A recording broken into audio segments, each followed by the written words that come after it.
Swastiastu. Bapak Ibu pemirsa, bertemu lagi bersama kami dari Badan Penyiaran Hindu Jawa Timur dalam acara Pesan Dharma. Di pagi hari ini, di dalam situasi pandemi, walaupun kegiatan kita dibatasi, kita harus tetap melakukan aktivitas seperti biasanya. Pada pagi hari ini kami berada di Wantilan Purajala Sidi Amerta yang terletak di kawasan TNI Angkatan Laut Juanda. Pada pagi hari ini juga kami akan membahas terkait catur warna bersama Bapak Gede dari Badan Penyiaran Hindu Jawa Timur. Om Swastiastu, Pak. Saya ingin bertanya, apa perbedaan dari catur warna dan kasta, Pak? Oke, terima kasih adik. Terima kasih adik Nita untuk diskusi pada hari ini. Berbahagia sekali Bapak Ibu para pemirsa Pesan Dharma, kami dapat menjumpai Bapak Ibu dimanapun berada. Tema yang ditawarkan menarik mengenai catur warna dan kasta ya adik Nita ya. Catur warna dan kasta ya sudah sangat kita kenal ya sebagai orang Hindu, namun sekali lagi tidak bermaksud untuk memberikan justifikasi tentang pemahaman yang keliru. Mungkin saya tidak mengatakan salah, tapi keliru tentang perbedaan dari catur warna dan kasta ya Denita ya. Kalau catur warna itu adalah satu perbedaan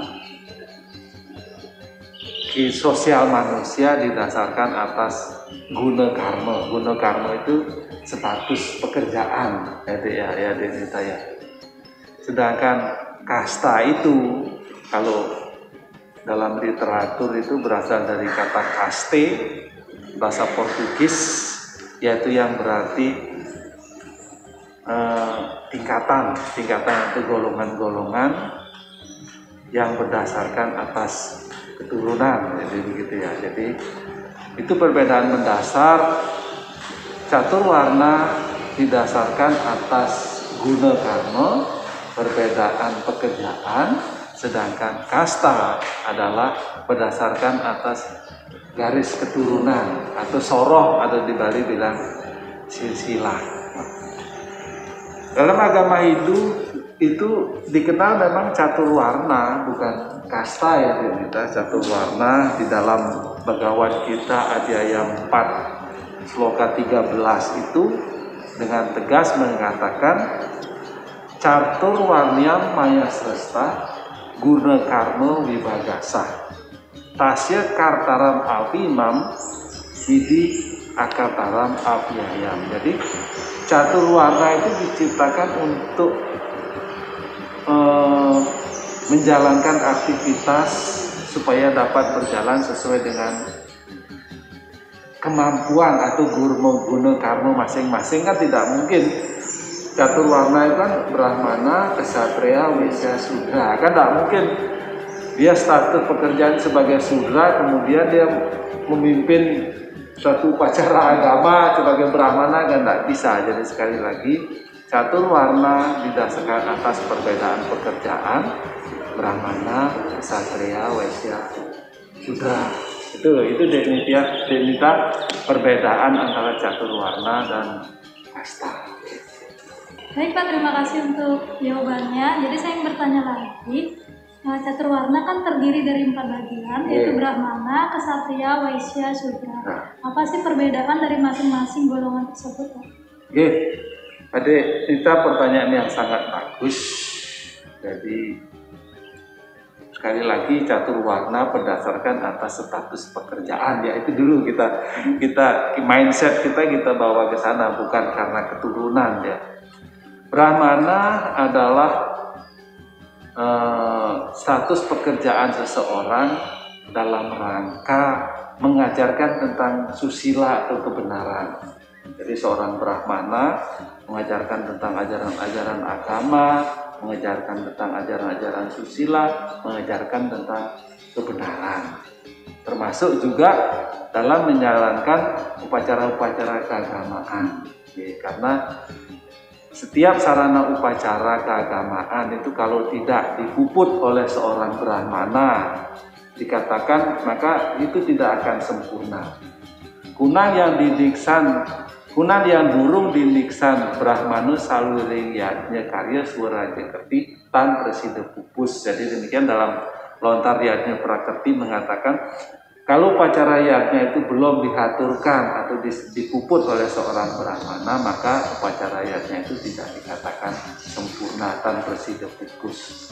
Jadi demikian jadi brahmana itu seorang yang mengajarkan tentang ajaran susila, seorang yang mengajarkan tentang ajaran agama, seorang yang mengajarkan tentang bagaimana kita berperilaku dalam kehidupan sosial dan kehidupan beragama. Itu brahmana ya diminta ya.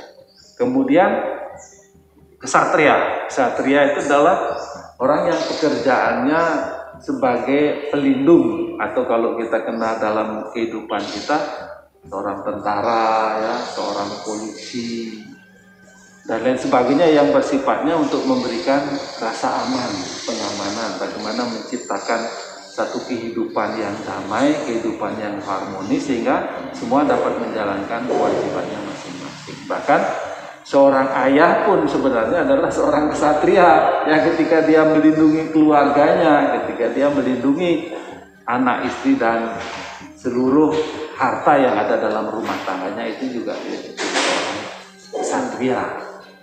Kemudian Waisya adalah seorang yang pekerja, jadi seorang karyawan. Kemudian ASN itu masih termasuk seorang Waisya, jadi seorang pekerja, jadi orang yang bekerja untuk menghidupi kebutuhan rumah tangganya sebagai karyawan, sebagai petani, sebagai buruh dan lain sebagainya. Itu adalah seorang Waisya, jadi seorang yang pekerja. Nah, yang terakhir adalah seorang Sudra, adalah seorang pelayan.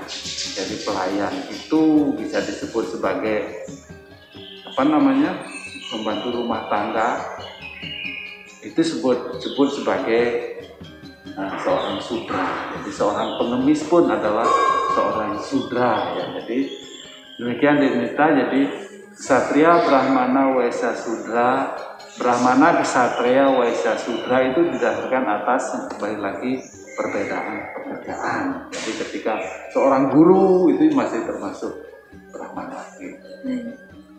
Demikian mungkin ya disimpulkan sedikit.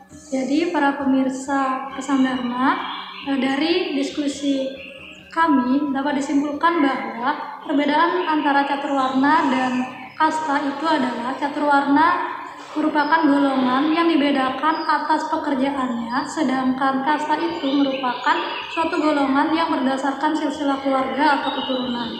Dari masing-masing bagian caturwarna yang terdiri dari Brahmana, Ksatria, Waisya, dan Sudra, terdapat beberapa perbedaan. Yang pertama terkait Brahmana. Brahmana merupakan suatu golongan yang mengajarkan kita tentang agama, tentang kebaikan, tentang susila, dan memuput suatu acara atau suatu kegiatan persembahyangan. Kemudian yang kedua terdapat Ksatria. Ksatria merupakan suatu golongan yang memiliki tugas sebagai pelindung. Salah satu contohnya ada tentara maupun polisi. Yang ketiga ada golongan Waisya. Golongan Waisya merupakan golongan pekerja. Dan yang terakhir ada golongan Sudra, di mana golongan Sudra merupakan golongan yang memiliki pekerjaan sebagai pelayan. Nah, semoga dari diskusi kami berdua dapat memberikan manfaat dan dapat diambil hikmahnya oleh para pemirsa pendengar Pesan Dharma. Sebelum kami tutup, mungkin Pak Gede ada tambahan sedikit terkait caturwarna. Jadi satu hal yang perlu kita pahami tentang caturwarna itu sesungguhnya semua ada dalam diri kita. Tidak secara horizontal, tetapi secara vertikal itu dalam diri kita itu caturwarna itu ada. Jadi kapan kita menjadi Brahmana, kapan kita menjadi Ksatria, kapan kita menjadi Waisya, kapan kita menjadi Sudra. Jadi ketika adik Nita sebagai seorang guru misalnya, adik Nita mengajarkan kepada adik-adik kita tentang kebenaran, adik Nita mengajarkan orang lain yang berbuat salah untuk berjalan dengan baik, itu adik Nita termasuk dalam status sebagai Brahmana pada saat itu karena mengajarkan susila, mengajarkan kebaikan.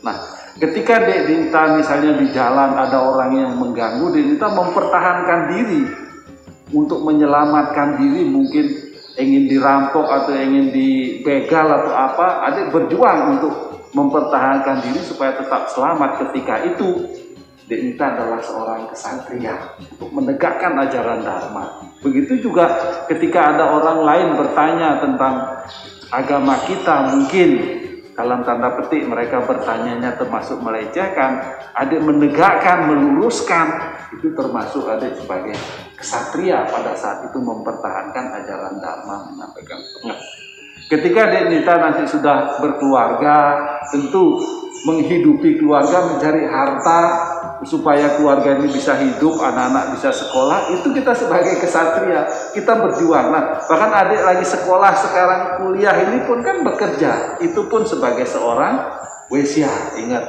wesya adalah seorang yang berjuang untuk dirinya mempertahankan agar dia bisa hidup, mampu menjaga kehidupannya. Di dalam Bhagavad Gita di ayat 3 sloka 8 juga mengatakan, niatan kuru karma tuang, karma jaya hiya karmana, sarira yatra picatena prasidyat akarmana. Jadi kita disuruh bekerja sesuai dengan yang ditentukan. Adik bekerja sebagai seorang guru itu sebagai wesya, ketentuannya seperti apa. Jadi kita bekerja sesuai dengan ketentuan itu adalah termasuk golongan wesya. Nah, sudra. Nah, ketika kita di pura misalnya odalan, kita kan ngayah semua. Nah, ketika kita ngayah itu status kita sebagai sudra. Ketika kita mengaturkan sembah bakti di hadapan Sang Hyang Widi, kita semua adalah sudra, adalah pelayan dari Sang Hyang Widi. Demikian juga dalam rumah tangga, nanti ketika Dek Dinta sudah menjadi seorang ibu, anaknya masih kecil belum bisa apa-apa, kan melayani, termasuk kita melayani orang tua kita adalah sudra. Sekali lagi Dek Dinta bahwa catur warna Brahmana, kesatria, wesa, sudra ada dalam diri kita. Ayo, kapan kita menjadi Brahmana, kapan kita menjadi wesya, kapan menjadi kesatria, dan kapan kita menjadi sudra, ayo kita tanamkan dalam diri kita. Demikian sedikit tambahan dari Bapak Dek, semoga bermanfaat. Baik, terima kasih Pak. Terima kasih buat para pemirsa, pendengar pesan Dharma. Semoga jawaban-jawaban dan pengetahuan yang telah diberikan oleh Bapak Gede bermanfaat bagi kita semua. Mohon maaf apabila kami berdua terdapat salah kata yang disengaja maupun tidak disengaja. Untuk menutup acara pesan Dharma ini, kami tutup dengan para mesanti. Om Santi, Santi, Santi. Oh. Cuk semua. Geng ya.